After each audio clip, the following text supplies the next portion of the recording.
Now that we've added authentication, we take users that sign in to our authenticated page. However, instead of just displaying this logout button, we want to display a number of pages: the user's timeline, their profile, their search page, etc. So to enable users to toggle between pages, we're going to add a bottom navigation bar to the bottom of the home page, and it's going to be available in all of our pages. So to add that, we're going to build out our build auth screen function, and instead of returning a raised button, we're going to return a scaffold. So we can comment out our logout button for now. We'll return a scaffold widget, and to be able to display different pages, we're going to set as the body of this scaffold a special widget called a page view. And for this page view, it'll have as its children a list of widgets, which are going to consist of all the pages that we mentioned. The first one will be the timeline, and I'm just going to auto import all of these by hitting the tab button. We'll first have the timeline page, then the user's activity feed, then the upload page, then the search page,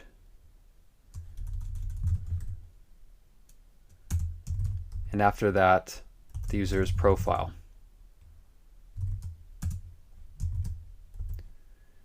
So we want the pages to be displayed in this order, and we want a corresponding button, for example, for the timeline page, for the upload page, etc. The first thing that we're going to do for the page view is we're going to add a controller to enable us to switch between the pages.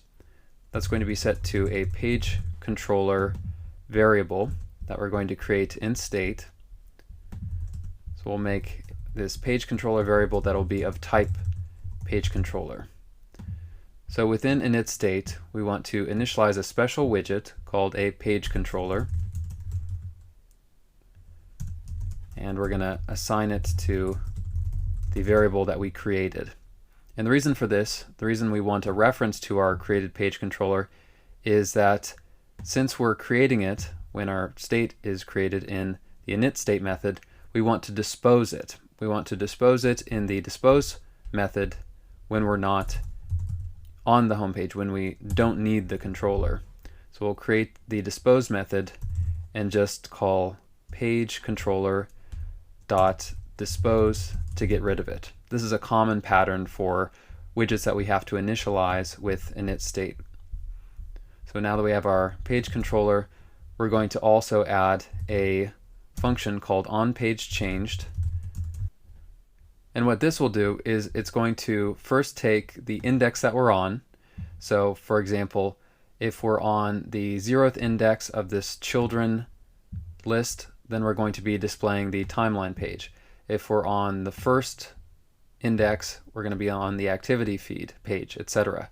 So we're going to pass this value to onPageChanged, and we want to put that index value in state in order to pass it to some other widgets, namely our bottom navigation bar. So in its parameters, we'll get the integer page index, and we'll use setState to update a new state value that we'll create of the same name, page index. And note that since the value that we're attempting to put in state has the same name as the state variable that we're trying to update, we need to instead update this .page index instead of just page index. So let's create page index in state.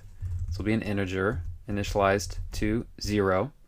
We could set a different initial index within our page controller by setting initial page to something else other than 0. By default it'll be 0, but we could set it to, say, 2 to display the upload page.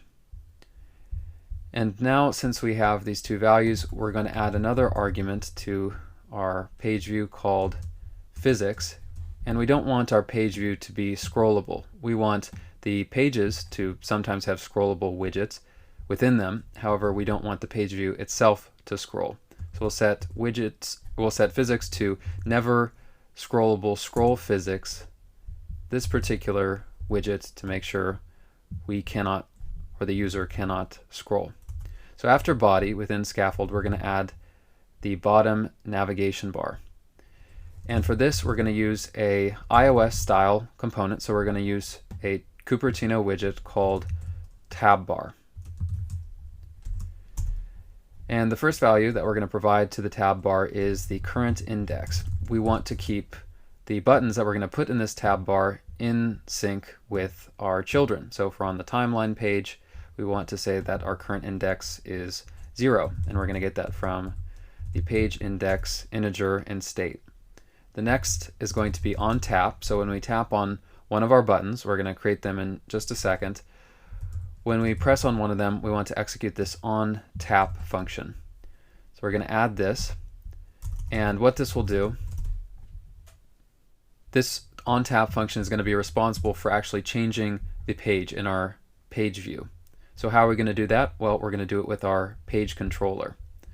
So first, on tap is again going to get in its parameters the page index, and we can use the page controller to change the page that we're on with the help of the method jump to page, and this method just accepts the integer, the page index. So that's all that's needed in order to change our page. After on tap, we want to give the button that we've got selected, say the button corresponding to the timeline page, we want to give it an active color if we're actually on the timeline page. So for active color, I'm going to set mine to my primary color, coming from theme.of context primary color, my deep blue, deep purple color. And then finally, we need to include our items, which, like children for page view, is a list, and it's going to be a list of widgets called bottom navigation bar item. And we can supply to this an icon value, so we can provide an icon that users can click on to go to a given page. So for example, for our timeline page, we're going to include the icon with the name icons.what'shot, and note that you can preview this icon by just hovering over its name. So we see we have this little flame icon here. I'm going to copy this and paste this in 4 more times for our other 4 buttons. So for the activity feed page, this will have the icon of notifications active. For the upload page, this will be camera underscore, or actually photo underscore camera. And I want to make this slightly larger since it's going to be in the middle of our list of buttons. So I'll set the size argument to 35.0. And for the search page, that'll have an icon of search associated with it. And then finally for profile, it's going to have an icon of account underscore circle. So with all of that, we can save. I'd also recommend doing a hot restart of your app. And when we take a look at our simulator, we see initially we're on the timeline page. We see our first navigation bar button has the active color that we applied, and we see up at the top the text timeline. It may not be easily visible, but we're displaying the correct page. Then if we go to the activity feed page, if we click on that button, we see the activity feed, page text, and the same for the rest of the widgets. So now we have navigation within our app. We're using the majority of our pages, and at this point we've established our basic app structure, and we're ready to move on to making each of these pages functional.